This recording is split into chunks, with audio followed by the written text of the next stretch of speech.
Welcome to Without Fear, Life, Death, and Everything in Between, a podcast for anyone ready to embrace life's ultimate truth. It ends. I'm Death Doula Alexis Hughes, here to break down barriers around mortality through heartfelt conversations, personal insights, and practical tools for facing the end with courage and intention.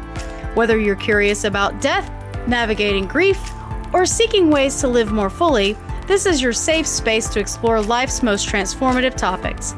Together, we'll turn fear into understanding and silence into connection.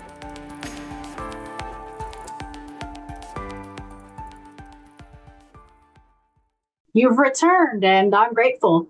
Thank you for being here and for carving out time for this conversation, for listening, not just with your ears, but with your heart. This is Without Fear, Life, Death, and Everything in Between. I'm Alexis Hughes, and I'm a death doula. This podcast isn't for the faint of heart. It's for the curious, the brave, the ones who are willing to sit in the quiet places, the ones who are ready to turn towards the thing we have been taught to fear the most, death. In today's episode, we're talking about death is no thief. Why? Maybe you're back because something about our latest conversation stayed with you, or maybe this title, Death is No Thief, challenged something you've always believed. The idea that death is anything but cruel feels strange, maybe even offensive when you've lost someone you love. But today I want to invite you into a different perspective, one that doesn't cast death as the villain who comes in the night, snatching people away too soon. We've been taught through culture, religion, and even media that death is something that sneaks in and steals what we love and leaves only sorrow. We call it cruel, sudden. We call it a thief that comes too soon, that rips things away, that it takes from us. We hear it all the time, right? In the way people talk about death, and what happens is she was stolen from us. He was taken too young. They were gone in an instant, gone too soon. We've been taught throughout culture, religion, even media, that death is something that sneaks in and steals what we love and leaves only sorrow behind. But what if we've been getting it wrong? What if death isn't here to take from us, but to walk with us? Instead, imagine death like an old companion, a witness. I've always said to die seen is to die sovereign. A presence that has walked beside us all along. And so what if death is not the villain, but the final guide? The quiet hand that reaches for us, not to pull us away from life, but to walk with us across the bridge into something else. What if death is an old friend, one who never truly leaves your side? That's what I want to explore with you today. Today, we'll talk about what it means to meet death, not with fear or resistance, but with recognition. So take a breath. Let's begin. So, we live in a death-avoidant culture. We grow up with the stories that teach us to fear death. From childhood, we're introduced to death as the enemy. We hide it, we sanitize it, we delay talking about it until it arrives, and then we're left shocked, reeling, and unprepared. Think about the media that we consume. Death is often faceless, menacing, uninvited. A tall, dark shadow in a dark room, a reaper, a ghost, a ghoul. And so we internalize this idea that death is something to be feared or even hated. Think about the cartoons we watched as kids. The Grim Reaper is always this like hulking, hooded figure with a skull's face and hands and a scythe. The Grim Reaper, a dark figure, no face, scythe, scary, boo. It comes suddenly. It takes what we love. And even in those children's cartoons, death is sneaky. It's always in the shadows, sneaking behind the subject of what we're watching. And so We call it names: thief, traitor, monster. Books speak of death like a thief in the night. Movies kill off characters suddenly, cruelly, for the drama of it all. But what if that's not right? We don't realize how deeply this shapes us. We start to believe that death is always an ambush, that we never learn to make peace with it. What if death doesn't come to steal, but it just comes? What if death doesn't arrive to tear us away from our life, but to walk with us across the threshold from one form, one place, one time to the other? So let me ask you something. Have you ever thought about death as a relationship, not a moment? What if death is with you, not just in your final breath, but your whole life? Waiting, not rushing, not hunting, just waiting. And what if death wasn't a villain? What if death isn't the ultimate baddie of your story, waiting at the end of it, tapping his watch? What if death is a part of the story and not the antagonist? What if death is doing exactly what it was always meant to do? Death isn't what's impatient. We are. We're the ones who put off the will, the conversation, the goodbye, the putting off the things we need to do.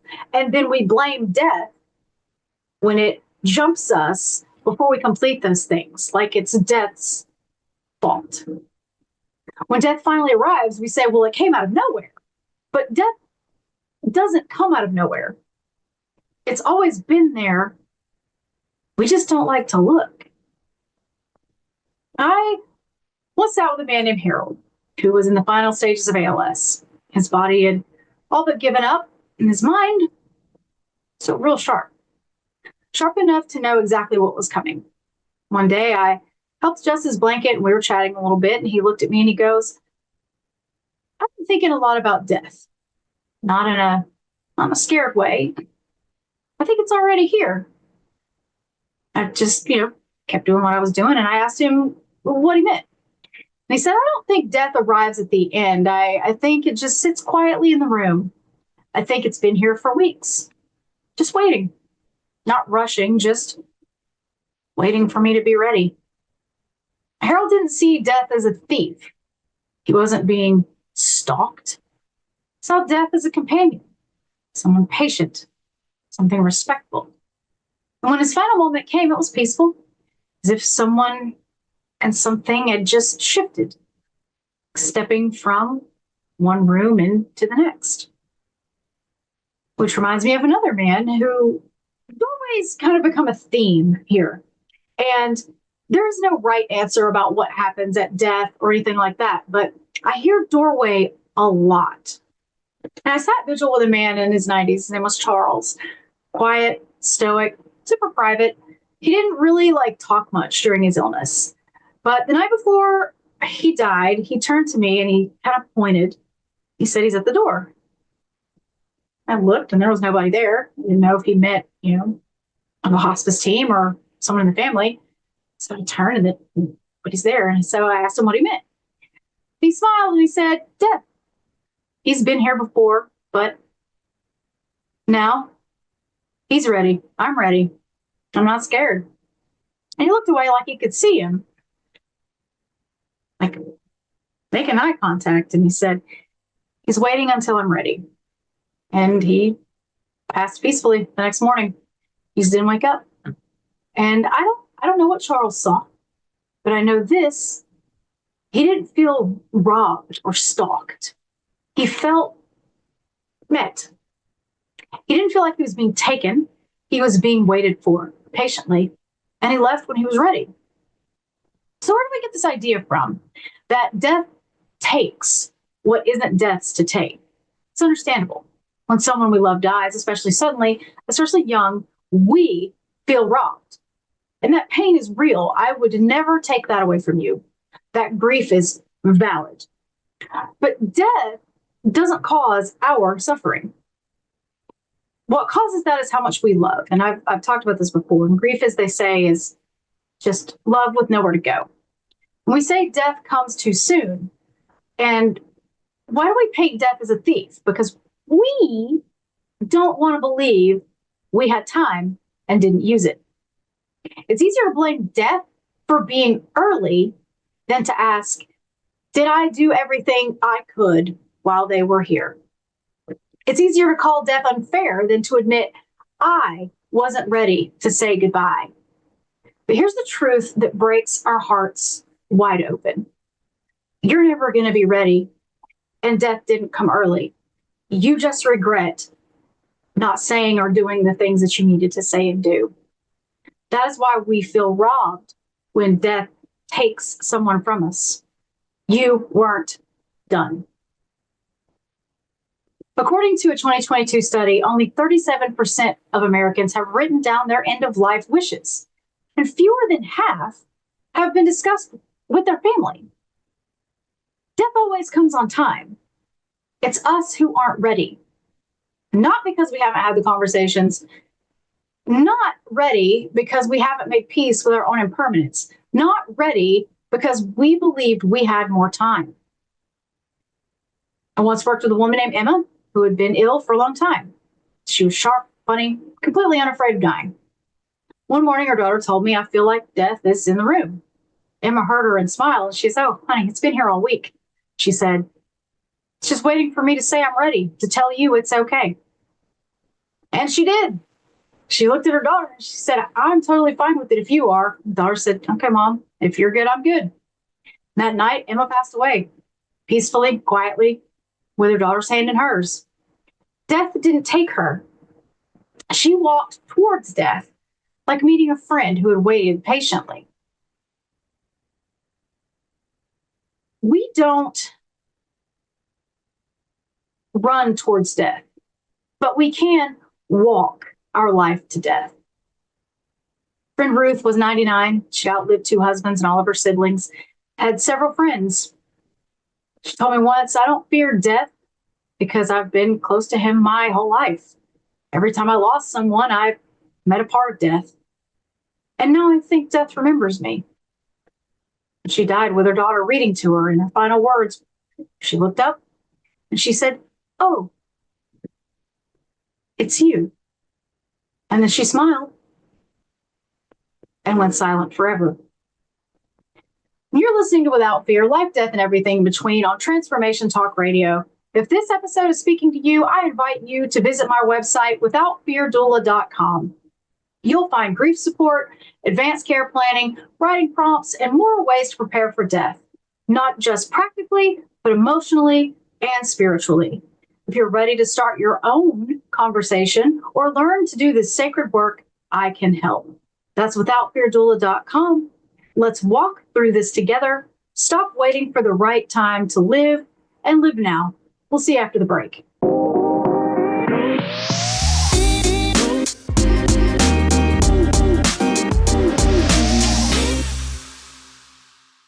I'm Alexis of Without Fear, and you're listening to Life, Death, and Everything in Between.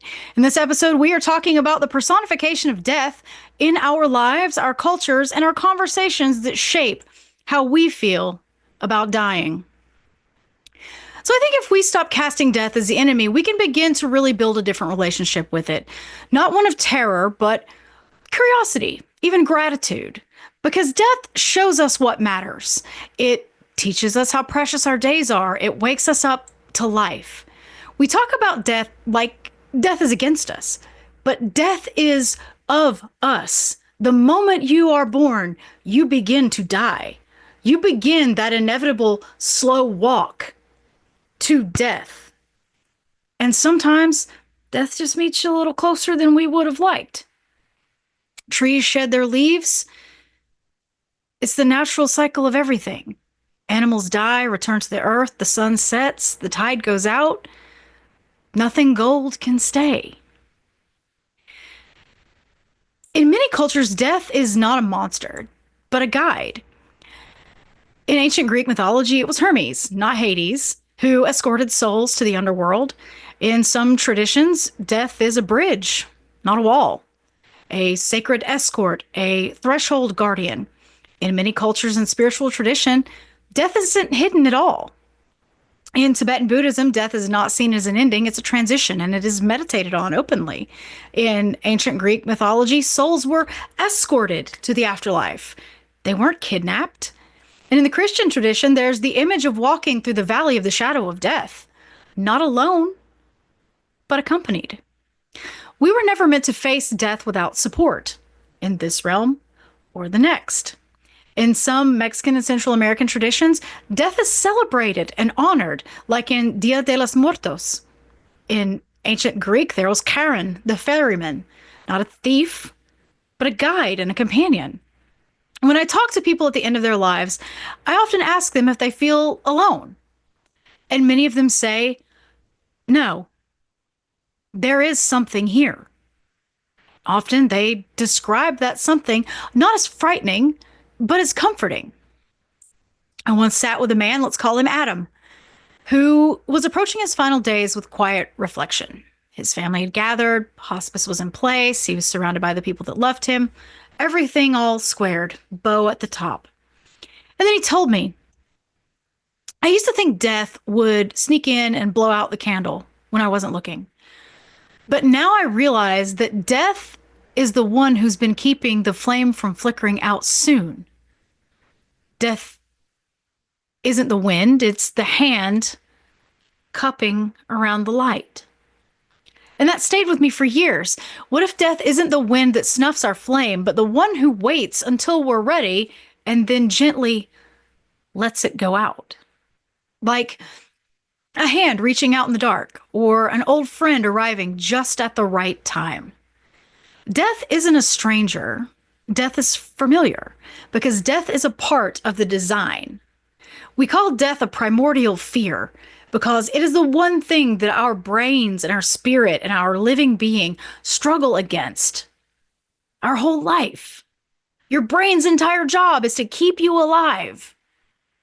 So you fight against death with everything. But death was already on board the minute you came into this world. That's why it is familiar. It's not a boogeyman over your shoulder, waiting to jump out and go, wooga wooga wooga. Time to go with me. Come on, let's go.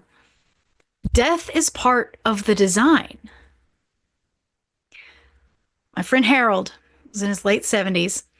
His illness had just progressed and he knew the end was near. And one night, I was helping him adjust his pillows and everything, get him settled in. He looked towards the window and he said, it's out there. And of course I looked, it's always doors and windows. And he said, it's been out there a long time. I used to be scared, but I'm not anymore. And I asked him what he meant. And he said, well, death isn't coming for me. It's waiting for me to say I'm ready. It's patient and wants me to walk when I'm ready. And he did. 2 days later, he finalized his affairs, told all his kids he loved them, got everything ready, and he died. But that image that death had been waiting for permission still gives me chills. And we say death is cruel when it comes for someone who is young. We say it's unfair when it comes for someone who is finally happy. But here's the thing. Death does not care about our schedule. Death doesn't care about your Google Calendar that day.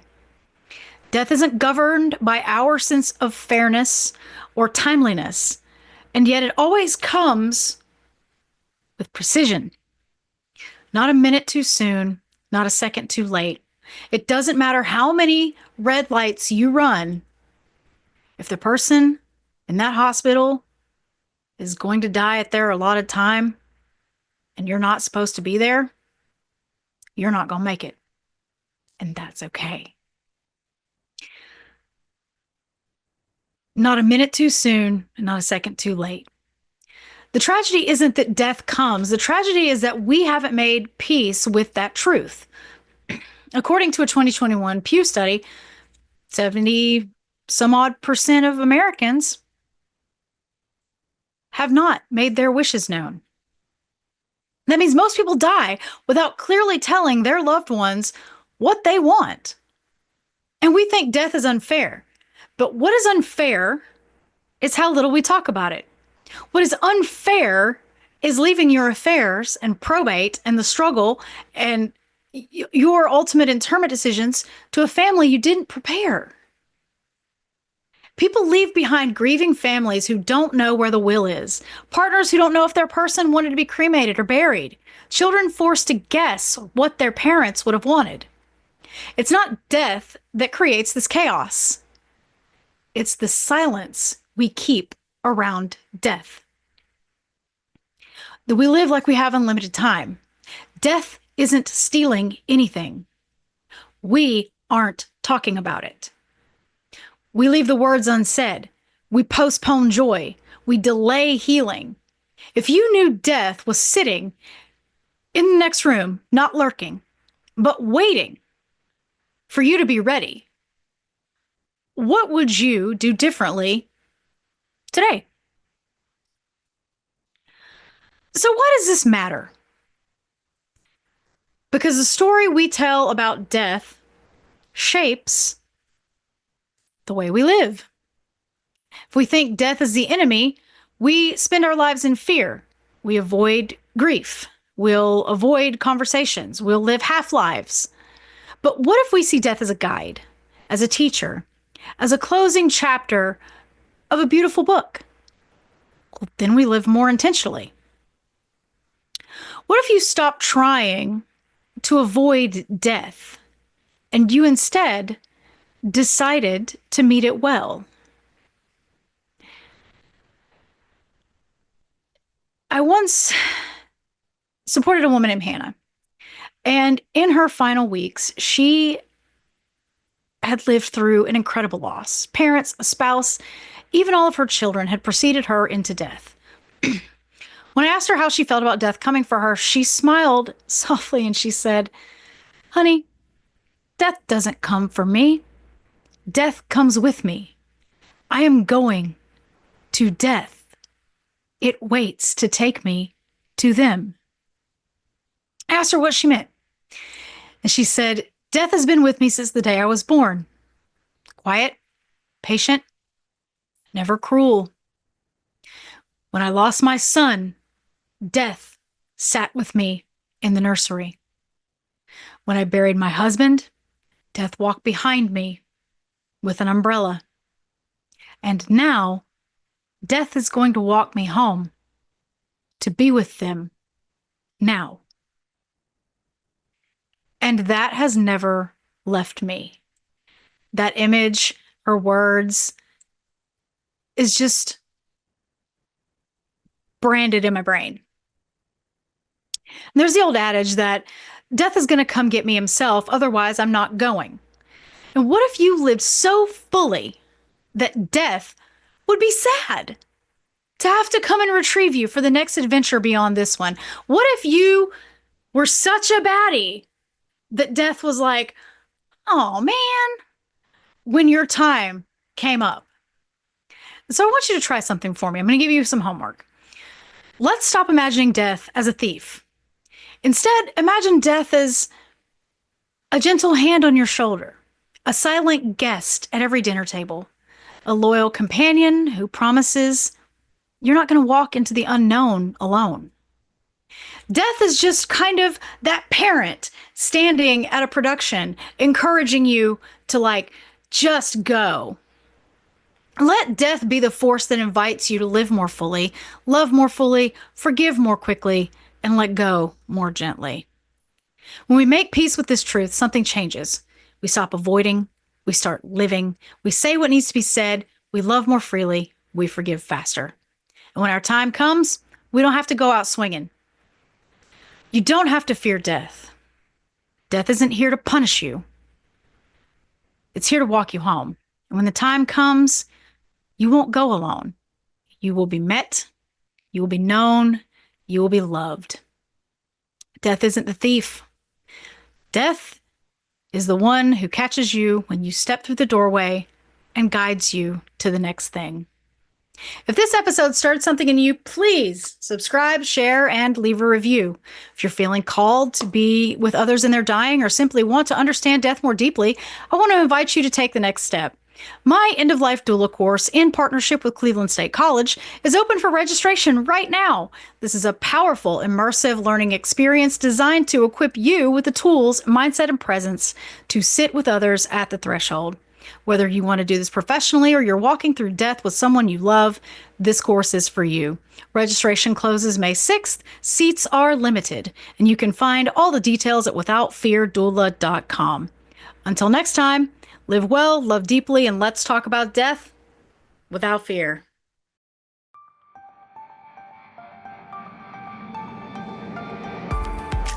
I'm Death Doula Alexis Hughes, and you've been listening to Without Fear, Life, Death, and Everything in Between.